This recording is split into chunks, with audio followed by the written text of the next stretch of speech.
เห็นได้พอน้องดอยนี่ว่าปตาตกใจป่ะนี่ฮะข้าวสารคอยบูฮูนำเด้อปลาชางเจ้าบ่หูน้ำเราความมันจะได้ได้มันจับแล้วคอยบอกชางเป็นตวงบ่บอกเราคือบริณมาใส่มออยู่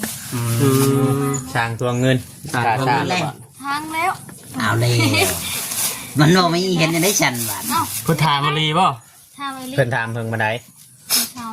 ถามเช้านี้บ่เมาเลยทูนี่เพิ่นไหนโทรหาพอมันเพ่งไปมานมเมาแล้วมันไป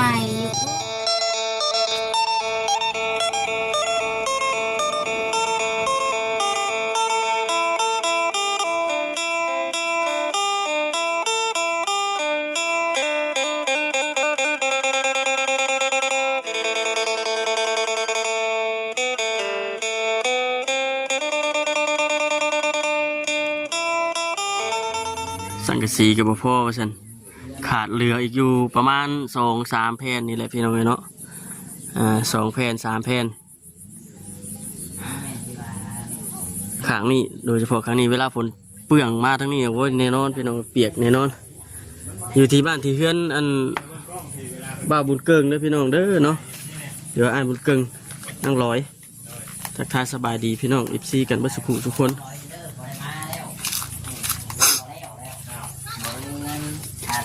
เห็นว่าเป็นตาตกใจแท้เห็นได้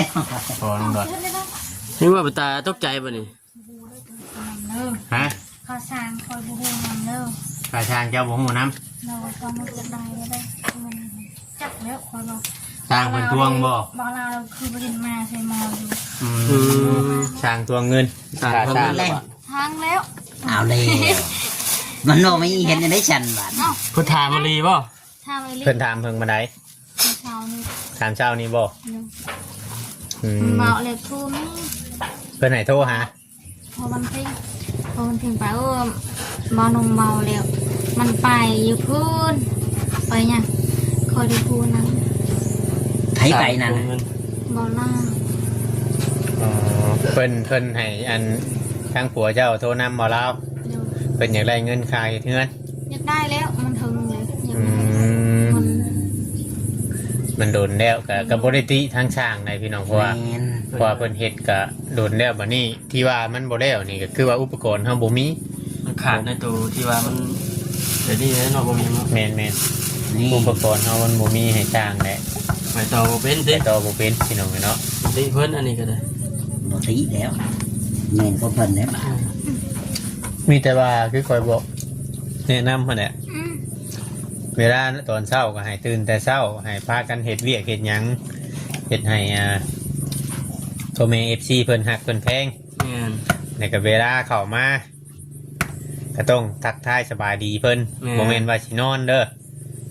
เข้าใจอยู่บ่โดยชื่อได้อันน่าลอยเอ้ยฮะบ่แม่นเข้าใจแต่ต้นข่อยเว้าได้บ่ข่อยย่าเว้าได้บ่เข้าใจได้บ่ได้เด้ว่าเคยเห็นมาได้นะนี่ติแม่นหัวเจ้าก็บอกน้ำกันนั่นแหละโมเมนต์ที่ว่าไม่อยากไปก็ไปเลยอยากลุกก็ลุกคุณโมเมนต์เลยอันนี้นั่งเจอนั่งว่าน้ำอยู่กระดูกไปรถเนาะกันชิลุกก็บอกเพิ่นว่าไปหัดไปนี่ก็ว่าไปว่ะเห็นบ่ยอมหับพิษอยู่บ่ยอมบ่ยอมกระนบมือขอโทษอีกทีอยู่ขอโทษอีกทียอมผิดยอมผิดยอมแมนแล้วสิบ่เฮ็ดจักเทื่อบ่บัดเฮ็ดแล้วเฮ็ดคือเก่าแสดงว่าที่นั่งบอกเลยเกิดอะไรพี่ยังได้ยังปิดไปแต่ลืมเปิดเลยโอ้ยบาดปลาเลยครับบาดบ่เฮ็ดแล้วบาดนี่สิเนาะใครสิบอกว่าเฮ็ดคือเก่าอ้าวบอกว่าบ่เฮ็ดแล้วบาดนี้เฮ็ดยังไงน่ะยังเฮ็ดคือเก่าอยู่บ่เฮ็ดอันนี้ลูกเฮ็ดยังชวนเฮ็ดชวนบ่โอ้เราเฮ็ดชวนพุ่นเนาะโอ้ยดึงโอ้ยตายเราเจ็ดชวนแล้วเฮ้ยเนาะกี่ว่าเฮ็ดกี่ว่าสิบ่เฮ็ดตามเฮาบอกนะเนาะบ่เฮ็ดในช่างมาทวงเงินเจ้าอีกชวนน้อง100 บาทน้อง100มันมีถามใหม่ๆมันมากเมื่อเช้านี่เด้สดๆฮ้อนๆเด้อนะพี่น้องเอ้ย เรื่องนี้เกิดขึ้นอีกแล้วพี่น้องเนาะอันนี้คือว่าเฮาบ่ได้โทษทางสร้างเพิ่นได้สร้างเพิ่นก็เฮิงแล้ว ว่าง่ายๆก็เฮ็ด คำว่าเครื่องมันยังมาพ่อนี่เพิ่นเฮ็ดแล้วเลยได้อันนี้ โอ้ยแล้วแต่หึง น่าจะเฮิง มันแบบเดี๋ยวนี้ บ่มีพี่น้องเนาะ เฮ็ดที่ใดนั่งลอยบัดนี้หาเฮ็ดงานยังมันนี่สิซื้ออุปกรณ์มาให้เพิ่นเฮ็ด มีแต่เอาบุญนั่นเพ่งนี่แหละให้ข่อยจะเอามา เนาะ บุญมี แม่นอะดิ ฮะ ให้บ่ บ่ให้บ่ อ้าวได้สิแล้วบัดนี้เนาะ เปลี่ยนกับเพื่อนเด้ บ่บ่ ฮะข่อยมุ้งให้ออกอีกทางหน้านี่กองกระเทิบมาอีกเฮ็ดห้องน้ำให้อีก จนมุ้ยบ่ติเพิ่นเนาะ แม่ เป็นยังไงน้องหลอยตัดสินใจได้ มอบได้แล้ว แล้วก็ย่านผัว ให้ลูก แล้วก็ย่านผัวมากินข้าวกันแล้ว คำเจ้าเอาให้นี่ผัวเจ้าบ่ให้กินข้าวได้บ่ ลูก ผูกเจ้าไว้เลย เราเป็นห่วงแต่ละลูกเรานะพี่น้องเนาะเฮาเว้าหยอกเราแต่ละเทื่อนี่นะบ่เคยว่าสิ บ่เคยลั่นปากว่าว่าสิให้เนาะ แม่นจะเป็นห่วงให้ อืม ลูกเราจะระหว่างลูกกับผัวนี่เจ้าเลือกไผ ลูก เลือกลูกบ่ ผัวเด้อ่ะ เพลงลูกนี่เนาะ บ่สมมุติว่าเพิ่นให้เลือกนี่บุญเพ็งกับบุญมีนี่กับไอ้เกิงให้เจ้าไปอยู่นํนี่เจ้าสิอยู่นํไผ อยู่กับพวกคนละ อยู่นํผัวลูกได้ซะ ลูกก็เอาคือกันมาแล้ว เอาบ่ชองบ่ โอ้ย เพิ่นให้เลือกอันหนึง บอกให้บอกเลือกอันเดียวเอา ไม่ได้เลือกนะ บ่เลือกอีก เนาะ แน่ใจอยากได้ชอง พอแล้วใช่ไหมมันมาคุมเลย โอ้ยแล้วเว้าแล้วบ่เข้าใจเฮาได้เนาะ ไปเลยติ ว่าไปเด้อนำบ่เข้าใจเฮาเป็นไดพี่น้องเนาะถ้าว่าผิดพลาดก็ต้องกราบขอโทษขออภัยนำ FC นำเพราะว่านั่งโดยเราก็เป็นแบบ คน นี้ แบ แหละ บนี้อยู่แล้วหั่นนะ ไงเฮาก็เว้าพอได้ม่วนได้หัวพี่น้อง บ่ เอ้ย มีสีสันแน่จังหน่อยหนึงเนาะ แม่น พอให้เราหายเงาเนี่ยนะผัวมีแต่ไปผัวก็ได้ เพราะว่าเขาเจ้านั่นเว้าคมซื่อเลยพี่น้องเขาเจ้าน่ะบ่ฮู้หยังแต่ก็บ่ฮู้จักว่าแบบไรเป็นแบบไรหั้นนะในการที่ว่าเฮาสัมภาษณ์นะ บางเทื่อบางที่นี่คือเขานั่งโดยนี่เขาบุคิดซ้ำว่าเป็นเงินผู้ใหญ่ใจดีนะเขาสิคิดว่าเงินชุม YouTube พี่เขามาช่วยเหลือเพิ่น แม่นหั่นนะ กว่าบ่ฮู้แห้งอันนี้เลยพี่น้องเอ้ย เป็นน้ำใช่นะ จำฮู้น้อยหนึ่งก็ยังได้นั่งจับดีนะลูกจับมันนั้น อีกอันนี้อยากดูแบบนี้ อันนี้จะอยู่แบบนี้ เอาเข้าไปในพุ่นจะไป โอ้ยมัน มันฮ้อนบ่ มันหอมเขา มันนะปลดอันนี้ลงนี่พอครับ เข้าในบ่ อยู่นี่แล้ว เอาลูกจะปล่อยนอนอยู่นี่มันอยากอันพื้นตัวนี้มันบ่นั่นนอนอยู่ศาสตร์มันจังเล็กน้อยจังบ่คันคายเนาะบ่จ้อย นอนก็ชิงอาบน้ำก่อน เจ้าสิอาบน้ำอีก ชิลงตลาด ลูกเจ้าบ่นอนเจ้าสิไปสิเอาลูกให้เจ้า ให้ชิโอม หัวเสียวเมง เมงนะจ้ะจบคลิปนี้ก่อนเจ้าจังอ่ะ จะไปดีแล้วบนมีใช่ นะจับดีๆปากคาบนี่มันให้ขี้ขัด เนาะ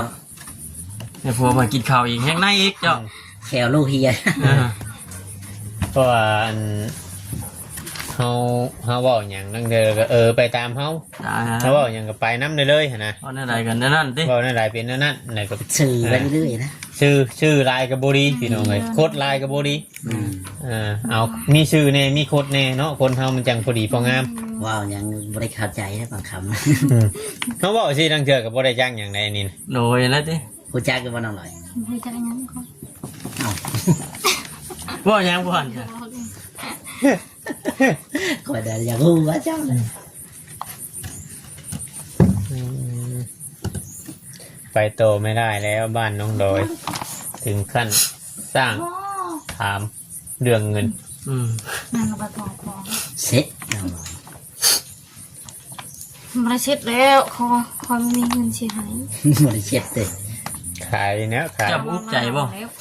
มาน้องร้อยจะบุกใจ หม บ่ ดลาแล้วอยากได้ลูกเจ้าได้ ก็ให้ เอ้าเห็ดไข่เทือนเจ้า อืม ไปดูในไม่จักเลยมันเขา เอ้าช่างแล้วว่าคอยเห็ดเทือนให้แล้วคอยจะเอาลูกเจ้าเจะเห็นในใด ใจเย็นนะ มันใหญ่แล้ว ห่วงไผ หูจักห่วงอยู่ แจ็คอยู่ อันนั้น เพิ่งได้หัวลูกตามไม่นะฮะ ในอื่นนี่จักอยู่จักแต่หัวลูกดีติ ในอื่นก็บ่ปันใดดอก ลูกนี่โอ้เนาะจริงจังอยู่ เดี๋ยวนี้จะห่วงเนาะ เพราะว่าปกตินี่ผัวเราไปทำนี่นี่บ่เคยมาจะเถื่อรอบบ่ายรอบหยังกับโมเมนต์คำเนาะ คำหัวนะ ช่วงเฮาเมื่อพุ่น บริขับเลย ว่าวเรื่อย ได้หาไว้เบิ่งอยู่ได้บัดนี้บ่ เริ่ เบิ่ ม ง เลยใช่ว่าฉันย่ากับข่อยว่าสิบ่หาวให้ FC เบิ่งบ่ฮะ บริถือข่าวได้ ฮะ เอา บริถือข่าว ข่อยเว้าเรื่องเจ้าหาวนะบ่ได้เว้าเรื่องถือเข่าเด่น มันหาวซื้อ หาวชื่อบ่บ่ได้อยากนอนบ่ บริยังไง หาวชื่อเนาะ หาวกินฮอดผัวบ่ เห็ดเพียกแล้ว เฮ็ดแล้วว่าอยู่ข่อยสั่งยืนทำขาดได้มื้อเพิ่นซื้อไม่เคนมาให้แล้วต้องเฮ็ดว่ะ อืม จับมือกับข่อยแล้วมื้อน่ะว่าคำเฮ็ดมาข่อยบ่เห็นเฮ็ดนี่พอดีก็ให้ อืม จับมือกับข่อยคักแน่ นี่นะแล้วน้องลอยได้เสียชีเห็ดยังวัน มาต้องให้เห็นเฮ็ดว่ะโดดหากเฮ็ดมื้อเช้านี่ได้น้องดอยบ่น่ะเราฮู้ว่าข่อยสิมา เบิ่ง ไม่มันบาดเด้ ใหม่ไม่มันมาเพราะว่ากับมันกับผลหากระยุดตกมื้อนี้เนาะเราก็เลยเฮ็ด นี่เราบริการกบบ่คนตรง บ่บ่กลางเดียวบริคิด ใช่คือว่าไปอยู่มือหาบ่ได้ ไปอยู่หัง โอ้ บ่ ล ได้ บหน้าลบหลัง อ แล้ว ยู่ บัด หา นี้ บ่ได้บ่ ไป จอย มันบ่ได้ ไปอยู่หาบ่ได้หางเราหรือว่าบ่กำหน้ากำลัง เดี๋ยวทีไปสิงงน้ำแล้วบาดนี้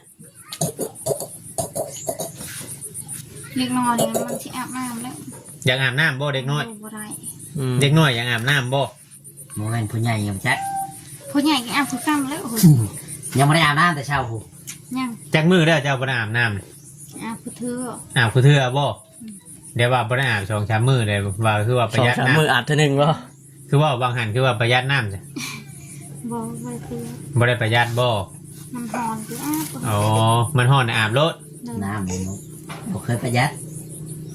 ไปกินได้บ่ถอดลงเก่า อืม ก็ถือใจแล้วเลย แม่นว่าน้องล เอ อย อ ดู คือเป็นยังคือเถ่าของเก่ามันแซ่บบ่หรือเป็นยังไง บ่ได้เซฟ เปลี่ยนเบิดบ่ อย่ามันหมด เออ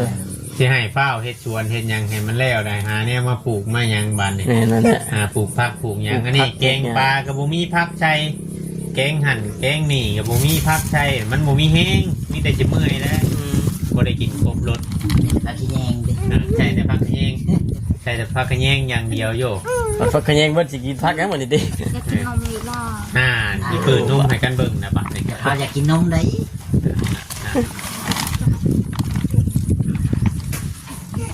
มียังอ่ะนะไปตดใช่ลูกแล้วบัดนี้ รสสิลูกบ่น้อง อย่า ล เปิ อย ดกล้องเด้อลูกคอยอยากกินนมเลย โอ้เจ้ากับอดเอาได้เนาะ ลูกไอ้สิอดบ่มันหิว ฮะอดบ่ได้บ่ คือหิวข้าวคือกัน เออ อดบ่ได้ก็เฮ็ดในไรซะมีแต่ว่าจะให้ลูกกินนมมาเท่านั้นแล้ว นี่นั่นแหละ อย่าให้ลูกจะดึงเขาคอยแม่งโอ้ยมันสิตายมันดับก็บ่ได้ยินเสียงเจ้านะ น่ะน่ะ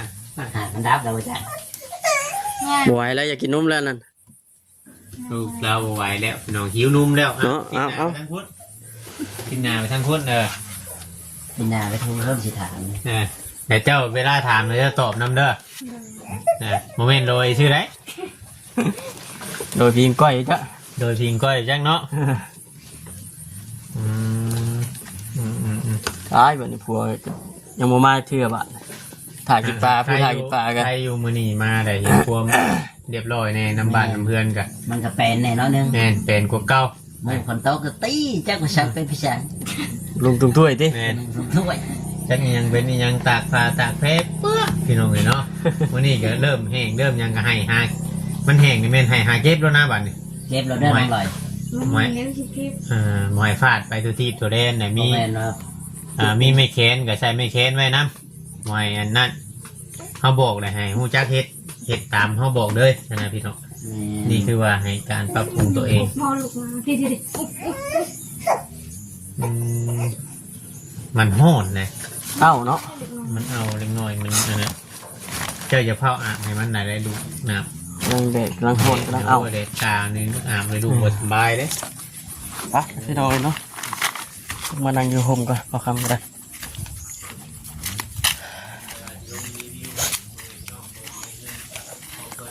นี่ขี่แจ็คมาพี่น้องเนาะมาต้องกันกับมาเวียงแน่ เบาจอยแน่พอดีว่าเบาคำกับเบาเวียงมาฮอดก่อนเบาจอยมันเกิดมาฮอดน้ำลังจังนั่งอยู่นี่มีบุญแดงบาดนี่บาดนี่นั่งทางใดเด้บาดนี่เนาะมันแดดเนี่ยก็ถือว่าใครอยู่พี่น้องเนาะมันหมั่งมันอย่างแน่อีกอย่างก็อยู่ตัวหนาหันจนมุ่นเบิดว่าฉันทางเขาก็ได้มันหลุดโอ้ยเนาะผู้ใดกายไปไกลมาพี่น้องเลยมันเปื้อนในทางเขามันโอเคไปได้มันบัดนี้มีแต่ว่ามันแดดมันนายไปเลยเดี๋ยวคำจีวัวแปลงชับให้มันเพียงแล้วก็หาเอาดินแห่ดินอย่างอะไรมาถมมาเคลียร์ใส่ฝนตกหลายก็อุกใจกันพี่น้องมันค่าขายอย่างนี้มันโบคอยตอบโจทย์มาได้นะมันโบคืนมันแดดมันนายได้เนาะมันไปสะดวกมาสะดวกโบขี้งอนี่ไปไกลมากก็เห็นทางเขาห่านเนี่ยโอ้ยท่อแล้วใช่มันแดดชี้แค่ชี้โอเคอยู่พอดีเมื่อช่วงแรงช่วงค่ำก็เป็นเอาเสียบจกเคลียกล้วยให้มันเพียงมันเจ็บจุดเจือเอาดินเฮมาใส่แบบนี้มันเป็นดินอันดากนะพี่น้องดินดากก็จะเอามาถมทางเลยรถใหญ่แบบมันดีมันเว้นกันเนี่ยแบบเสียวมาทั้งตัวหนาห่านมาข้ามแน่แบบนี้มันเหยียบมันเป็ดไปน้ำบางขั้นก็เจ้ากับเขามาซื้อในอยู่ในกินตอนช่วงที่ว่ามันยังบ่ทันได้ตกเรื่อยๆนะคือมันนี่ตกเลยก็เจ้ามาสิมันก็เหยียบเลยมันค่าน้ำกับมีรถค่าในรถห่วยมุนที่เนาะนี่ได้พี่น้องจังไรก็ติดตามครับส้มเบิงเด้อเนาะมื่อนี้จะพากันมาบ้านน้องลอยเป็นกึ่งมาเยี่ยมมายามเบิงนี่แหละแล้วก็ติดตามเบิงว่าเขาสิไปทางใดแน่มาจัง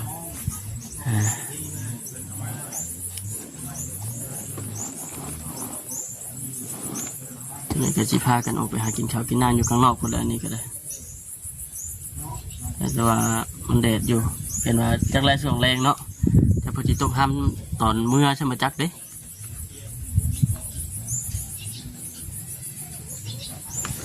กำลังเฮ็ดหัวเฮ็ดแค่น้ำกับมี ป้าจะพี่น้องคิดนี่ก็คือสีประมาณนี้แหละสไลด์ก็มีแต่ว่าฝากทางพ่อแม่พี่น้องชีกดติดตามรับชมแล้วก็คอมเมนต์เข้ามาเป็นกำลังใจให้ในเด้อพี่น้องเด้อนอกจากนั้นก็กราบขอบคุณหลายๆทางพ่อแม่พี่น้องกันเบิดสุขคนพี่น้องเลยที่คอยให้กำลังใจทำคำตลอดมาเนาะจากไหนก็ว่าวันนี้ติดตามเบิ่งไปเรื่อยๆสู่ไปเรื่อยๆพี่น้องเลยเนาะไปรายการอยู่ดีไหมแฮงสบายดีเด้อพี่น้องเด้อ